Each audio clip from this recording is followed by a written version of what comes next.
Сегодня о том, что значит для нашего региона итоги выборов в Турции, мы поговорили с политологом Николаем Трапш. Здравствуйте, Николай, рада вас приветствовать. В первую очередь хотелось бы поговорить о тех событиях, точнее не о событиях, а о результатах выборов в Турции, о переизбрании на очередной срок Эрдогана. И на этот счет существует, во-первых, что это означает? То, что вот большинство, скажем так, избирателей в Турции проголосовали именно за него, а не за его оппонента. О чем это говорит, на ваш взгляд? Результаты выборов, во-первых, добрый день, я тоже очень рад вас видеть, а во-вторых, те результаты, которые показал и первый, и второй тур выборов, свидетельствуют о том, что в турецком обществе нет какой-то однозначной доминирующей позиции и по вопросам внутренней политики, и по вопросам внешней политики, и распределении предпочтений между отдельными категориями избирателей. То есть выборы показывают, что есть, да, доминирующая, но с небольшим отрывом группа, которая поддержала Эрдогана. Это прежде всего турецкая диаспора зарубежная, это прежде всего жители сельских районов Турции, достаточно консервативные по своим убеждениям. И есть неоднородная, безусловно, но значительная группа, то есть фактически сопоставимая с теми, кто поддерживает Эрдогана, и те, кто поддержал Кылычдароглу, которая проживает в городах преимущественно и видит перспективы развития Турции несколько иначе. То есть на самом деле понятно, что в случае с Эрдоганом речь идет о том, что продолжается политика лавирования, в основе которой лежат исключительно турецкие интересы. И там, где Эрдогану выгодно, он будет взаимодействовать и с ЕС, и с НАТО, и с Соединенными Штатами. Там, где выгодно эти связи оставить на второй план и взаимодействовать там с Россией, в частности по зерну, там, по атомной энергетике, по газу, он будет продолжать это взаимодействие, невзирая ни на какие идеологические установки. То есть в этом смысле он протурецкий президент, то есть не пророссийский, не проамериканский, а именно протурецкий. Мы не можем виртуально предполагать, каким бы был Кылычдароглу, если бы он получил все-таки политическую власть, хотя его заявления, они прежде всего адресованы его электорату. Чего хочет этот электорат, который проживает в городах и преимущественно представлен молодым населением? Естественно, вот этот идол стремления в ЕС, стремления в некое европейское пространство, он все равно силен. То есть очень привлекательную картинку создают, хотя на самом деле она не всегда такая привлекательная, но на людей она действует. Плюс понятно, что возможно, что у Эрдогана были бы какие-то более высокие результаты, если бы не достаточно серьезный экономический кризис, который в Турции имеет место, в том числе и связанный с недавним землетрясением, в том числе связанный и с большими расходами на турецкое присутствие и в Сирии, и на сдерживание курдской угрозы, и вообще на расширение турецкого влияния на Ближнем Востоке. Поэтому здесь на настроение электората, который поддержал оппозицию, это безусловно повлияло. Но, тем не менее, ясно одно, что Эрдоган будет строить дальше протурецкую политику, но он должен будет учитывать и те интересы, которые были представлены оппозицией. В противном случае политический коллапс случится. Поэтому ясно, что Эрдоган будет осторожен, как он и был раньше, будет прощупывать почву перед каждым своим шагом. И в конечном счете, так или иначе, этот шаг будет отражать интересы большей части турецких граждан, нежели та, которая проголосовала, собственно, за Эрдогана на этих выборах. Николай, скажите, хотела бы немного о другом поговорить. Вот среди приглашенных гостей на инаугурации был, в частности, премьер-министр Армении Никола Пашинян, при том, что мы знаем, что дипломатических отношений у них нет, и вообще, в принципе, это довольно-таки две серьезно, если сказать, Армения и Турция, все знают об этих взаимоотношениях, я думаю, это ни для кого не новость. Как вам кажется вообще, что это значит, вот его присутствие на этой инаугурации, о чем это может говорить?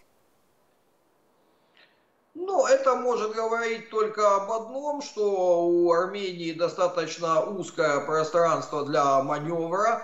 То есть она, в принципе, наверное, с какого-то момента пытается как бы сидеть на двух стульях, то есть рассчитывать и на поддержку Европейского Союза и Соединенных Штатов Америки, прежде всего используя диаспорные ресурсы, и продолжать использовать фактор России, но получается это достаточно сложно. И когда давление как бы осуществляется с нескольких сторон, то, естественно, приходится идти на определенные уступки.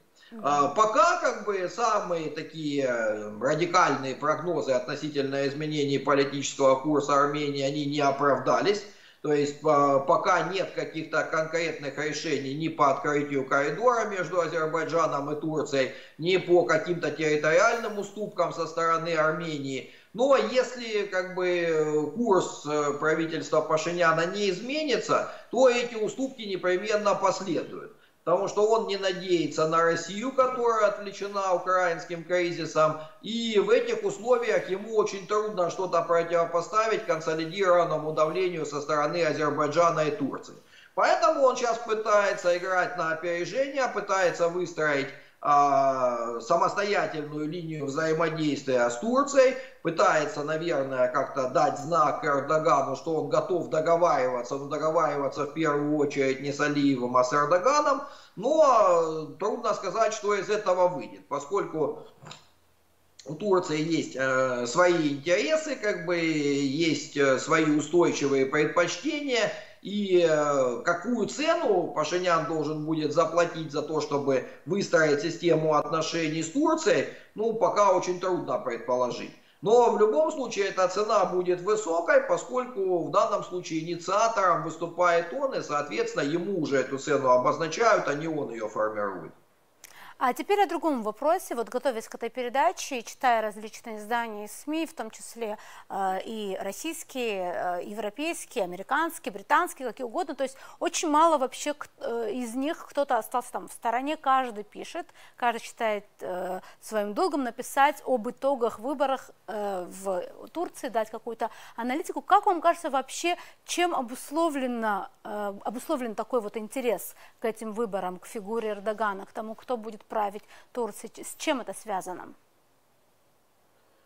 Ну, применительно к Западу это связано с вполне конкретными двумя задачами, которые перед ним стоят. Ну, первая задача — это максимально изолировать Российскую Федерацию, а Турция, как известно, это не только, ну, понятно, в своих интересах, но все равно один из главных источников параллельного импорта, один из главных партнеров и контрагентов, выводящих, так сказать, Россию на зарубежный рынок в вход санкций.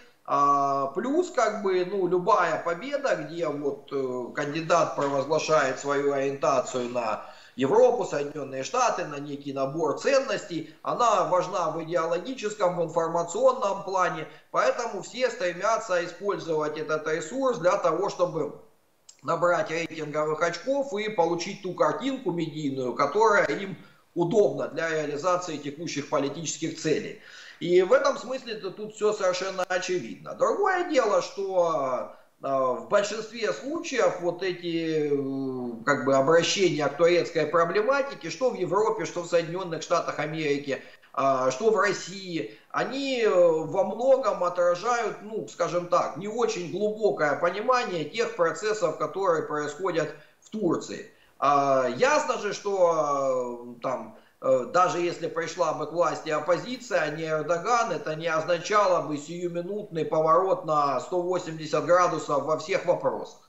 И я думаю, что те, кто управляет медийной повесткой и в Европе, и в Соединенных Штатах Америки, прекрасно понимают, что никакая власть Турции не пойдет на то, чтобы принимать бегом и без всякого рассмотрения все европейские ценности. А некоторые ценности и не будут приняты ни при каких обстоятельствах, по крайней мере, в ближайшей перспективе. Что касается России, то здесь какая-то очень зачастую истерическая переоценка значения турецких выборов происходит. Вот если не победит Эрдоган, разразится катастрофа.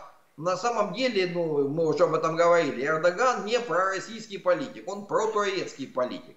Поэтому уповать на то, что его победа это как бы победа России, ну это, мягко скажем, странно. Точно так же, как и абсолютизировать его потенциальное поражение или успех турецкой оппозиции как провал российской политики. То есть мы, как правильно отмечают некоторые думающие эксперты, не научились еще выстраивать свой политический курс, исходя из текущих реалий. Мы все время строим какие-то идеальные конструкции и очень разочаровываемся, когда что-то идет не так. То есть политика искусства возможного. Вот этому искусству у нас, по крайней мере, на уровне информационной политики еще не научились. Ну, видимо, дело ближайшего будущего. Это задача важная на самом деле. Николай, правильно ли я понимаю, исходя из ваших слов, что если уж так, то тем более для Черноморского региона тоже мало что вообще может измениться? Что может измениться в условиях высокой турбулентности, предсказывать нельзя. То есть, ну, я сейчас скажу, что мало что может измениться, а через пару месяцев конъюнктура поменяется в каких-то вопросах и могут произойти очень радикальные изменения. Ну, например, начнется конфликт вокруг Приднестровья. И это тоже очень сильно изменит ситуацию во всем Черноморско-Каспийском регионе. Поэтому здесь мы можем исходить из того, что данные выборы, как бы, ну, скажем так, оставили более-менее неизменным ориентацию турецкой власти на интересы турецкого общества. То есть вот это константа, которая очевидна. Как будут меняться интересы турецкого общества в зависимости от внутренней социально-экономической ситуации в стране, от политических процессов, от того, какое внешнее давление будет на Турцию, мы предположить сейчас не можем. То есть это может дать совершенно разные результаты. Но очевидно одно, что пока вот те тренды, которые были намечены в предшествующий период деятельности Эрдогана, они будут продолжены. Какой они результат дадут, время покажет. Николай, большое спасибо, что нашли время ответить на наш вопрос.